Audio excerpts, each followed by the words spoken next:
Bonjour à tous, merci de me rejoindre dans cette nouvelle aventure.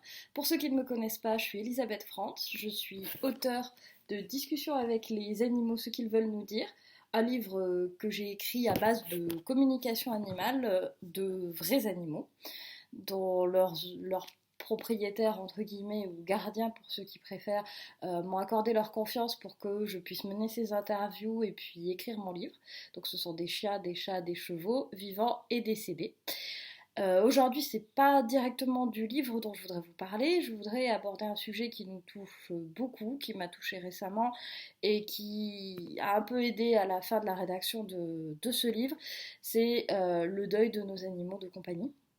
C'est un moment qui est assez difficile, que beaucoup redoutent. Certains arrêtent de prendre un animal parce qu'ils ont été trop tristes. On appelle ça les bêtes à chagrin. Mais c'est vrai que c'est une étape qui est très importante et malheureusement on n'est jamais totalement préparé à perdre son animal de compagnie adoré. Malheureusement on n'est jamais totalement préparé à perdre son animal de compagnie adoré. Ça arrive soit brutalement, soit après une longue maladie. Le résultat est toujours le même, c'est difficile, c'est triste. On est confronté à un chagrin qui n'est pas forcément accepté, reconnu dans notre société. Si on va dire oui, je suis déprimée aujourd'hui parce que j'ai perdu mon chat, j'ai pas envie de sortir parce que j'ai perdu mon chat, les gens vont pas forcément comprendre. Ils vont pas forcément être réceptifs à ça. Pourtant, la douleur est vraiment là. Donc moi, je voudrais vous parler de ce que j'ai ressenti et de ce qui se passe après, au moment du passage, et une fois que notre animal est parti. Donc cette situation m'a touchée personnellement à la fin de la rédaction du livre, puisque mon chien qui m'accompagnait depuis toujours, Victor, qui ici c'est sa tête, et dont j'ai fait un petit logo édition Victor qu'on voit ici. Euh, Lui nous a quittés le 26 mars 2021. Je me plante sur la date. Le 26 mars 2021, donc j'étais à la toute fin de l'écriture du livre. Je commençais la relecture, il me restait peut-être un ou deux chapitres à écrire. Ça a été une étape très difficile, même si je le savais, on s'y attendait vu qu'il était malade depuis plusieurs mois, on le voyait décliner. Il est parti paisiblement, il a fait une crise cardiaque dans mes bras à l'extérieur, un endroit qu'il aimait bien, voilà. Ça n'empêche que la douleur était vraiment très forte, aussi forte qu'un humain, qu'un proche, si j'avais perdu mon frère ou un ami très cher. Et c'est vrai que c'est pas forcément évident à verbaliser. J'ai donc décidé de dédicacer mon livre à Victor. J'avais l'intention de le faire, mais c'est vrai que ça a été un déclencheur parce que dans la communication animale que j'avais fait avec Victor, il m'avait demandé de venir, de faire partie de la couverture. Je lui avais dit on verra, peut-être pas non plus mettre mon chien sur la couverture. Et en fait, le contexte a fait que, bah oui, j'ai eu envie de mettre mon chien sur la couverture parce que c'était mon chien adoré, mon compagnon qui avait tout partagé avec moi, qui est parti précipitamment. Donc j'ai dédicacé le livre à Victor. Donc je lis la dédicace à mon chien Victor, le meilleur ami que j'ai jamais eu, mon compagnon de route pendant 12 ans, ma mascotte. J'aurais aimé que tu m'accompagnes plus longtemps dans cette aventure. Je t'aime ici et maintenant, dans le passé, le présent et l'avenir, ainsi que dans toutes les dimensions. Voilà, cette étape a été effectivement dure, mais je ne veux pas vous parler du fait que j'ai été triste ou de ce que j'ai pu faire pour me remonter le moral, c'est pas le sujet. Je voulais vous parler de comment je m'en suis servi pour, on va dire, améliorer, finir le petit détail qui manquait, rajouter le petit détail qui manquait au livre pour qu'il soit vraiment complet, qu'il s'adresse à tout le monde. Puisque là, c'était vraiment la première fois où j'étais touchée à ce point-là par la perte d'un animal. Les autres, j'avais pas été touchée à ce point-là. Je l'avais beaucoup mieux vécu. Faut dire que Victor, j'étais très très très proche de lui, beaucoup plus que de tous mes autres animaux. Donc c'est vrai que l'impact n'a pas du tout été le même. J'ai donc profité de ça pour écrire, enrichir la partie qui est relative au deuil des animaux, donc qui est en première partie en chapitre de présentation de la partie sur les chiens décédés. le petit moment lecture. Donc je n'aime pas trop faire de la lecture à voix haute, je préfère de beaucoup lire et écrire directement. Mais là, dans le concept d'une vidéo, je ne vais pas vous mettre un long texte à lire. Donc je vais vous lire un très très petit extrait de l'introduction du chapitre 2 À nos chiens a disparu de mon livre. Vous voyez cette partie-là. Il y a quelque temps, j'ai lu une publication sur les réseaux sociaux qui m'a interpellée. La dame évoquait le décès de son chat et craignait de ne jamais le revoir car elle pensait que les animaux n'allaient pas dans l'au-delà comme les humains. Elle développait en expliquant que sa religion n'abordait pas la survie des âmes des humains et s'interrogeait donc quant au devenir de son compagnon. D'autres personnes pensent que les animaux ne sont pas avec les humains dans l'au-delà. Les témoignages qui vont suivre montrent qu'il n'en est rien. J'ai toujours entretenu un lien fort avec les animaux. Il n'était pas concevable pour moi qu'ils n'aient pas droit au paradis comme les humains. De même, je n'entendais pas qu'ils soient séparés de nous dans l'au-delà. Or, les expériences que j'ai eu la chance de conduire en lien avec l'entre-deux-vie m'ont montré que nous retrouvons tous nos êtres chers, et même ceux qui ont endossé le rôle de méchants dans cette vie, une fois de retour chez nous. Cet ouvrage n'aurait pas été complet sans le point de vue de nos chers disparus à poil, à plumes et à écailles. Les échanges avec les animaux décédés ont une portée exceptionnelle. Ils constituent de riches enseignements que j'avais très envie de partager avec vous, chers lecteurs. Passionnée par la vie après la mort et la réincarnation, j'ai appris beaucoup grâce aux témoignages de nos anges à quatre pattes, que je remercie autant que je remercie tous les animaux vivants et leurs gardiens d'avoir rendu ce livre possible. Voilà, alors c'est vraiment ce que je pense, c'est pour ça que c'était pas la peine que je vous paraphrase, je voulais vraiment vous le dire. Alors dans l'extrait que je viens de vous lire, il y a un élément qui m'a quand même un peu marqué dans les recherches que j'ai faites en parallèle de mon livre, c'est le fait qu'une personne, donc je pense qu'il y a d'autres personnes dans son cas, pensent que les animaux ne sont pas avec nous dans l'au-delà, qu'ils n'ont pas droit au paradis. C'est même presque le concept de dire, à l'époque, on disait les animaux n'ont pas d'âme. Je me souviens, je crois que c'était Buffon qui avait fait des études en disant les animaux n'ont pas d'âme. À l'époque, on disséquait les animaux pour savoir ce qu'il y avait à l'intérieur, en se disant de toute façon, ils sont pas, alors qu'ils sont pas comme nous, ils sont pas la même essence divine, alors que le mot même d'animal, anima, c'est l'esprit animé, c'est l'esprit vivant. Donc ça renvoie à à un côté sacré, à un côté magique. Donc c'est vrai que il est très important de préciser cet élément-là, même si j'enfonce une porte ouverte pour beaucoup. C'est évident, on le sait tous, on l'a tous vu quand on regarde droit dans les yeux un animal, il a une âme. Il a une âme, il a une essence divine au même titre que nous. Il est même peut-être beaucoup plus connecté à la terre, à la source, entre guillemets. Alors moi je dis la source, ça peut être Dieu, ça peut être n'importe quoi qui vous parle. Le mot n'a pas d'importance, ce qui compte c'est la signification de ce mot. Donc les animaux sont beaucoup plus connectés que nous. Ils ont gardé cette petite étincelle de magie, entre guillemets, que nous on a perdu. Donc dire que les animaux ne seront pas avec nous dans l'au-delà, qu'ils n'ont pas droit à un au-delà, non, ou qui seraient dans une partie inférieure tous ensemble, non, c'est faux. Ils sont avec nous, il n'y a plus de barrière dans l'au-delà, c'est plus du tout ce concept-là. Après, à l'occasion justement de mes communications avec des amis décédés et à l'occasion du livre, j'ai eu la chance, on va dire, c'est l'occasion 3 fois, ça fait beaucoup, j'ai eu la chance de découvrir que, on va dire, chaque espèce a un peu un temple sacré, mais c'est plus pour se ressourcer, en fait, c'est la phase juste après la mort, on va venir dans une sorte de nettoyage des énergies lourdes de la Terre, de tout ce qui nous a entre guillemets alourdi, rendu gris, pour se purifier de tout ça, se nettoyer, reprendre de l'énergie, se recharger et revenir à son soi. Alors ça n'empêche pas que quand on est dans cette phase-là, on a des contacts avec les autres, avec l'au-delà, avec la Terre. Mais c'est une phase un peu spéciale et effectivement cette phase-là, les animaux vont la faire à un endroit, les humains vont la faire à un autre. Voilà, chaque espèce va la faire de manière différente, ça d'accord. Mais ensuite dans l'au-delà, j'ai bien vu qu'il y avait des... On revient à un endroit qui nous est cher, on a ce qu'on appelle, enfin moi ce que j'appelle notre maison. Donc c'est un endroit qui nous correspond, ça peut être effectivement l'image d'une maison réel où on a vécu, où on a été heureux, ça peut être prairie, ça peut être une zone naturelle, ça peut être une zone qui ne ressemble pas du tout à la Terre, qui ressemble à d'autres galaxies que l'on ne connaît pas, que moi personnellement j'ai un peu de mal à exprimer et déjà même des difficultés à visualiser parce que je suis très très terrienne. Euh, Néanmoins, dans cet endroit, on est humains, animaux, tout le monde est ensemble.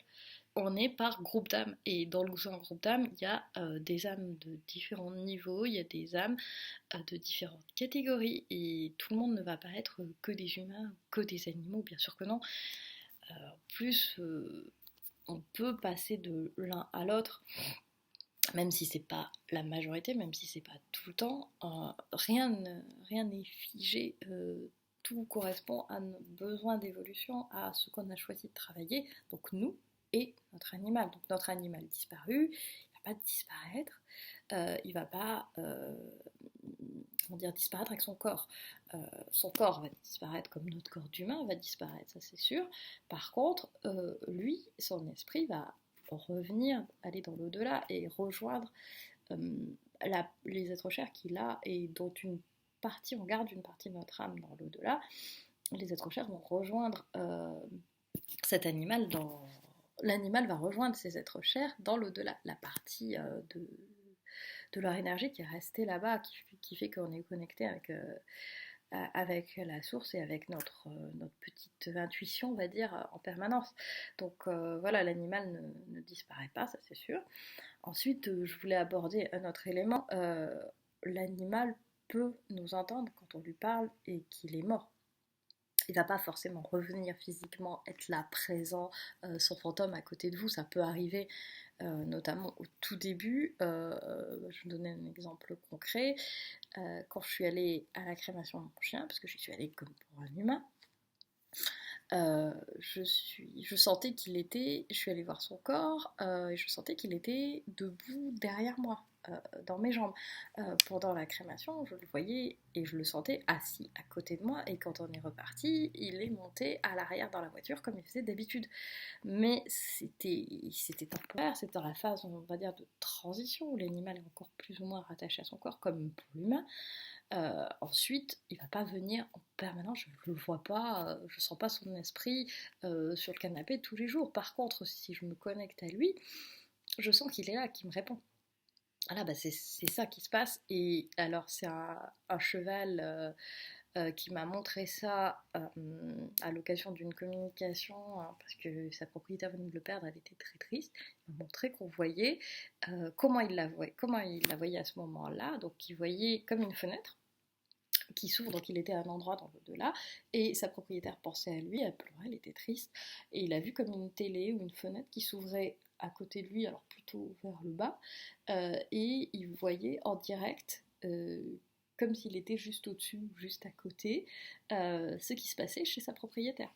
Donc effectivement, il entendait tout, il ressentait tout, et il pouvait interagir, il pouvait lui répondre. Le problème, c'est qu'on n'est pas forcément ouvert, surtout quand on a du chagrin, on n'est pas forcément connecté à recevoir la réponse. Mais effectivement, il pouvait le faire. Après, on va aborder la communication animale. Donc la communication animale, tout de suite, après le départ d'un animal, moi j'ai deux règles, on va dire, que j'applique. C'est personnel, c'est par rapport à mes convictions, mais je pense que certaines communicatrices les partagent, d'autres pas du tout.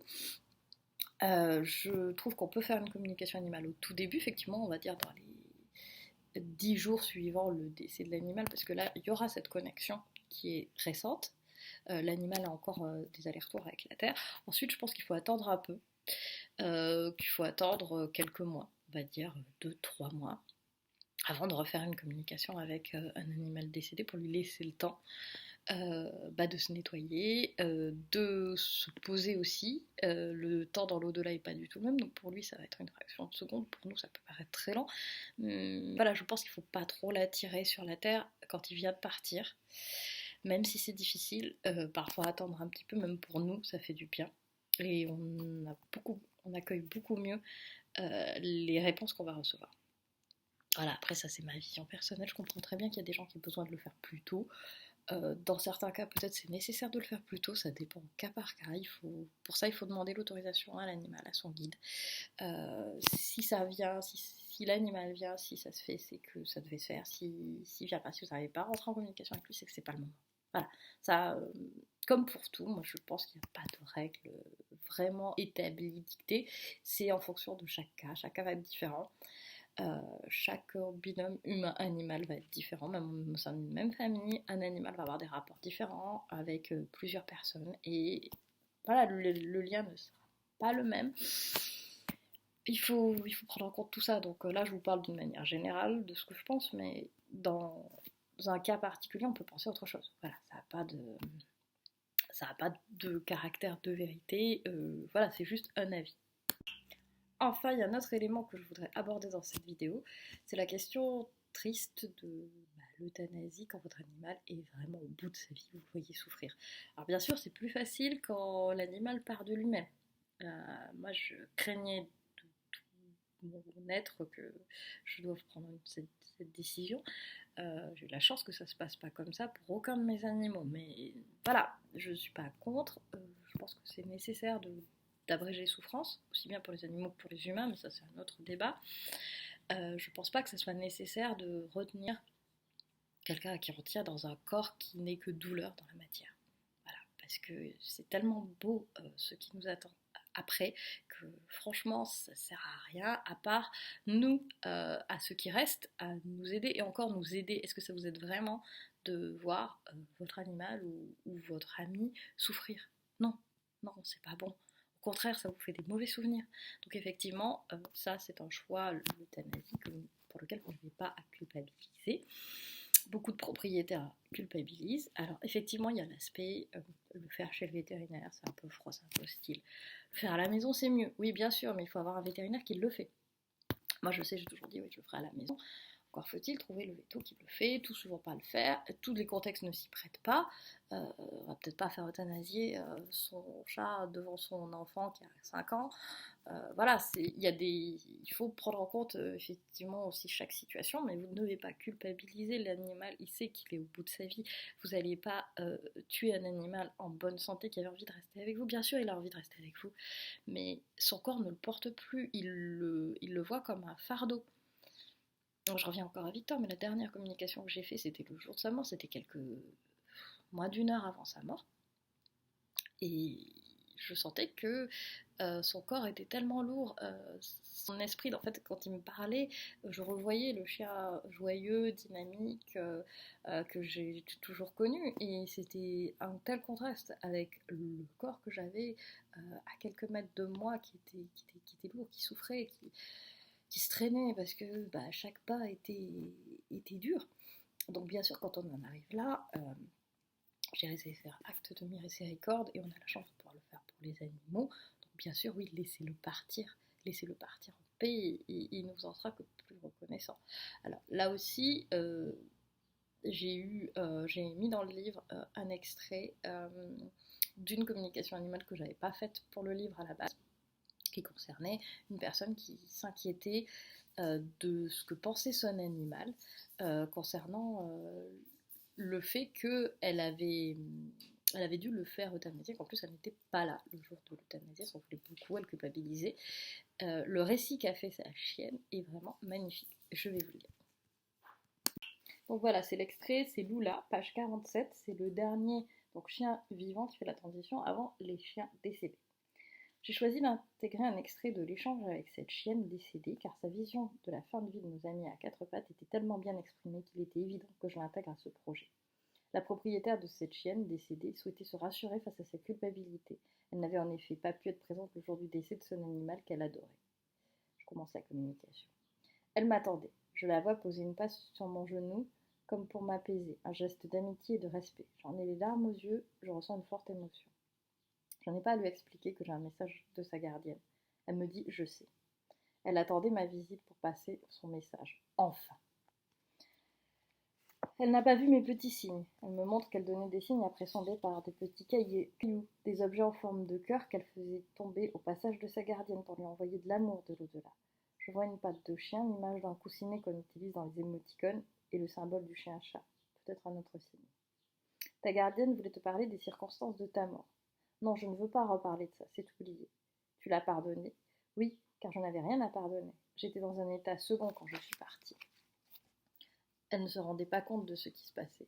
Cela me rappelle la dernière fois que j'ai vu ma grand-mère.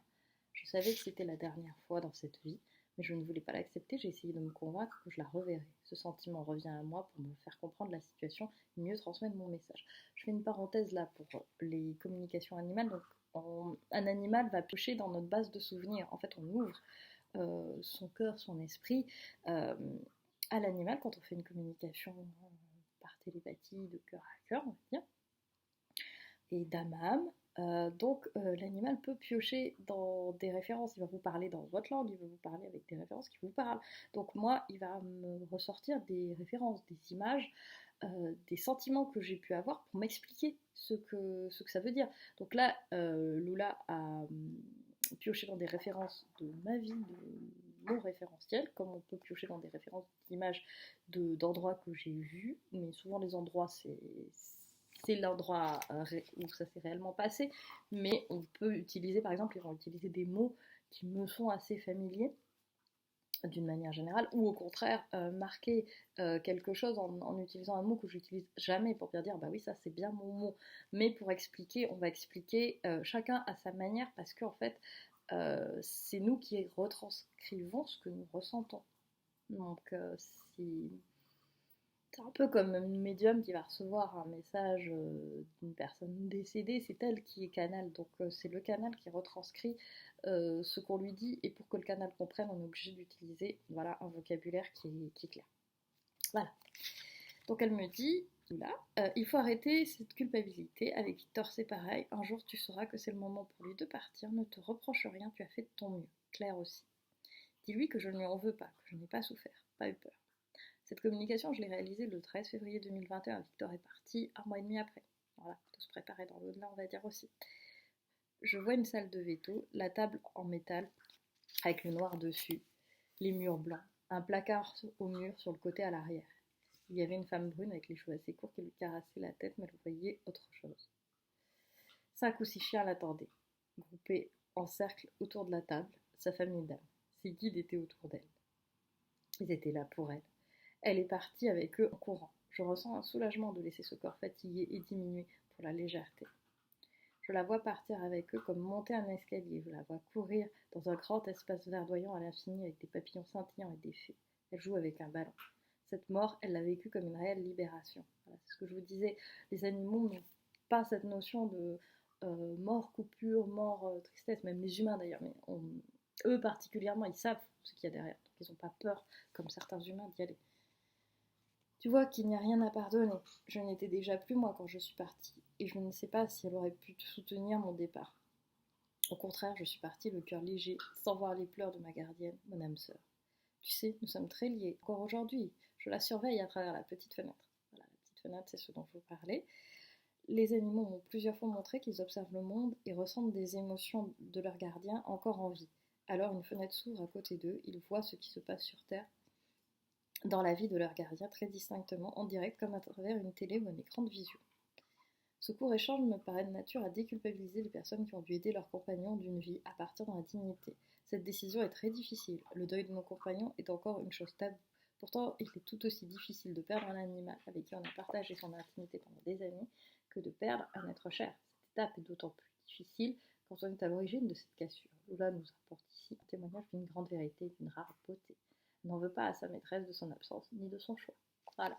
Je pense que Lula était là aussi pour rassurer beaucoup de monde, et c'est pour ça que j'ai choisi d'intégrer ce témoignage au livre. Je veux rassurer les gens, ne culpabilisez pas, euh, essayez de dépasser ce moment de tristesse, de comprendre que votre animal est dans un endroit magnifique. Voilà, j'aborderai dans une autre vidéo les images de l'au-delà vu par les animaux, parce que là ça va faire une vidéo très très longue et c'était pas l'idée à la base. Je suis partie un peu sur autre chose, mais c'est pas grave, c'est aussi la beauté de faire une vidéo où on parle comme ça sans avoir de trame. Donc voilà, j'espère que cette vidéo vous a plu. Je vous invite à vous abonner à la chaîne que je viens de créer. Vous retrouverez dans les liens en dessous le lien pour acheter le livre et les liens pour nous suivre sur les réseaux sociaux. Prenez soin de vous.